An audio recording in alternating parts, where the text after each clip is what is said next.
If, like me, you're already a Zelos convert, then you will know that when they drop a new watch, you've got to get in there quickly. I was watching this one for a little while, and as soon as it dropped, I hit that button and I was lucky to snag one of the 150 Zelos Mako Mark IIIs with midnight blue fume dial. So I was very pleased to get this. It'll be perhaps no surprise for me to say at the outset, this is going to be a pretty favorable review. It's not my first Zelos and my expectations were high.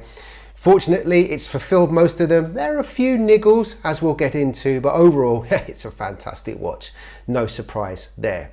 In order to test it out, I took mine on a bit of a family holiday away over a long bank holiday weekend. What we have in the Mako Mark III is an extremely capable desk diver. What do I mean by a desk diver? Well, a watch that's equally at home, you know, as an everyday watch, working at your desk. Perhaps you can even take it out for dinner, as I did. It's certainly dressy enough, but it is at its heart a very capable dive watch. And it also stacks up pretty well as a tool. I took it to the beach, chucked it around in the water and had a wonderful time with it.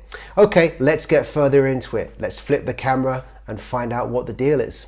Well, here she is, and isn't she an absolute beauty? Let me just see if I can get the camera to focus on that lovely midnight blue guilloche fume dial here. Isn't that lovely? Now the domed sapphire crystal makes it a little bit hard to shoot here, but I'll do my best with it. lots of unwanted reflections, but there you go. That's the life of a YouTube watch reviewer for you. Okay, so let's get specs out of the way pretty quickly then. Diameter, a very wrist-friendly 40 millimeters, especially for a desk diver. This really helps it in terms of you being able to dress it up and wear it with a smart shirt and so on. Lug to lug, 46 millimeters. Thickness, a pretty good 11.5 here, so it's not going to stick out too much. Despite that, you know, the slight dome there to the crystal, that's all fine. The case, 316L stainless steel, as is the bracelet with a lovely milled clasp there. We'll get into the bracelet in more detail in a minute. The bezel is a 120 click with a ceramic insert there, which is a nice touch as opposed to aluminium bezel insert.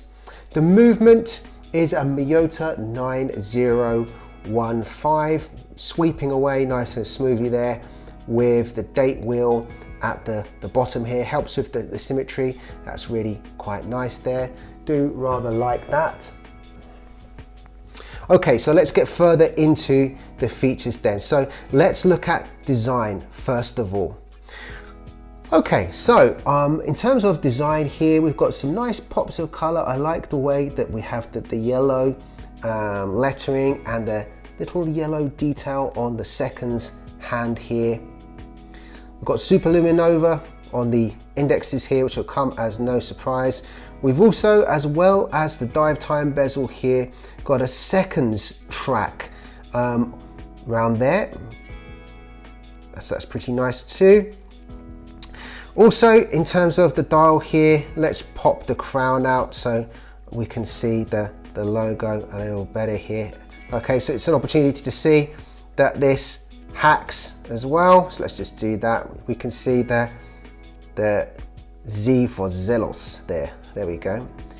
Okay, now the winding then, pretty nice and smooth here. That's fine. Nice screw down crown, which is signed and moreover kind of signed with that lume as well inserted into it. So that's pretty nice as well. If I flip this over, the case back here, it's not a display case back or anything, but then again, don't really want that in a dive watch, you know, even a desk diver. We have what I presume is a Mako shark here, which has been, which is kind of embossed in here. It's machined into it.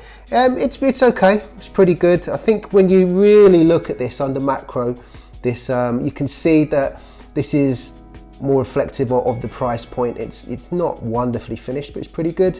So we can see that this watch is 103 of 150. That's a nice touch there. I like that.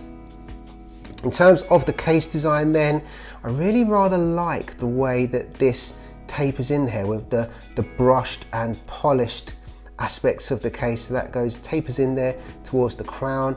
This is asymmetrical, it's not like it on the other side. We do have the polished and brush aspects here. The transition from brushed to polished here is really excellent. It's absolutely wonderful. The finishing on the coin edge sort of bezel here is really nice as well. Bracelet then, solid end links, and then into this kind of oyster style bracelet, I suppose.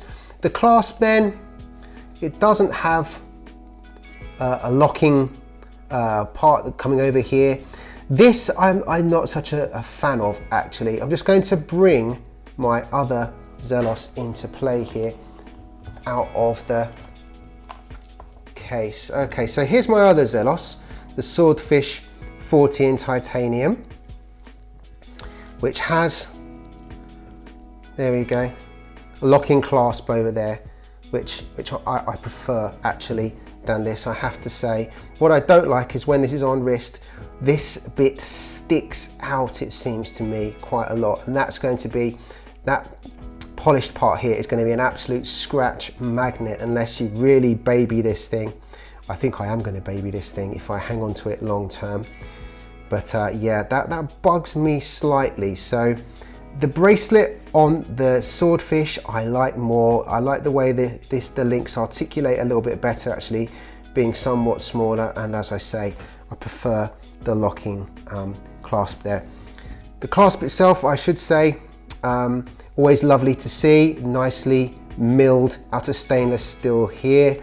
No dreadful pressed clasps. I really don't understand why brands like Citizen, Orient, Seiko, et al. Think that they can still really get away with that, because here we've got something at the same price point with a much higher spec. In fact, overall, this is one of Zelos's principal appeals, is being able to deliver something that really does feel like the next stage up. So this cost me $429, and it was shipped from Singapore to the UK really quickly. As ever with Zelos, once their models are in stock and good to go, they always get them to you wherever you are, it seems to me, in less than a week. So that's always impressive. So what they do this great job of doing is they offer for something that is $429, a proposition that feels much more like it's in the next price bracket up. So by the next price bracket up, I mean something like, for example, a Tissot or a Christopher Ward, okay? Less than $1,000 stroke pounds, but getting on towards that kind of, you know, Swiss watch luxury feel, okay? Getting on for that. So they do so well with that. It's, you know, it's such an impressive proposition. Now, one thing that I wish they would do, so let's get on to the slight niggles then. I really wish that when they give you kind of a bit of a free gift, so this came, as you'll see, I'll just bring a shot in now, in a 3-watch travel case, which appears to be made out of some kind of blue, pleathery type material. It's nice enough. I keep this and my Swordfish 40 in it, but I would far rather, if they're going to give you you know, a gift. So the blue pleather case retails on their website, I see, standalone as $59. Interestingly, rubber straps, Zelos branded rubber straps are $59. I'd far rather that they gave us a rubber strap than a travel case. I think the deal is really that if you're in the know with Zelos, the likelihood is you're already a watch collector and you have a travel case, if not more than one, like I do. I've got a much better one. I don't really want that pleather travel case, actually. What I'd far rather is another strap so that I can save this bracelet somewhere and look after it better. And I think that if other micro brands like Dan Henry can give you a leather watch roll and say a second strap, Zelos, perhaps you could do that too. And I think for a desk diver of this type, you know, a black leather strap with a stainless steel buckle would have just been absolutely fantastic. I would have been over the moon with that. So, like I say, the only 2 niggles that I have are I do not like this clasp and the way that this pokes out and attracts scratches, and I don't really care for the travel case. Other than that, I really can't find fault with this. It's just a really wonderful, gorgeous thing. It's not the Mako 3's fault that just personally, I've just come to really love this swordfish in titanium. I wear this on most work days. I've just really fallen in love with it hard, and it's going to stay in the collection forever. I think perhaps this one will attain the same status, but I'm going to need to give it some time. So there we are then. Overall, a wonderful desk diver. Just at home, out to dinner, in the office, on the beach as a tough tool. You know, this could be a one watch collection in itself. It really could. And as ever, Zelos deliver on quality. Now, thank you for watching right to the end. Please do consider liking and subscribing to the channel to help me make more independent watch review content. Thanks for now, everyone, and I'll see you soon.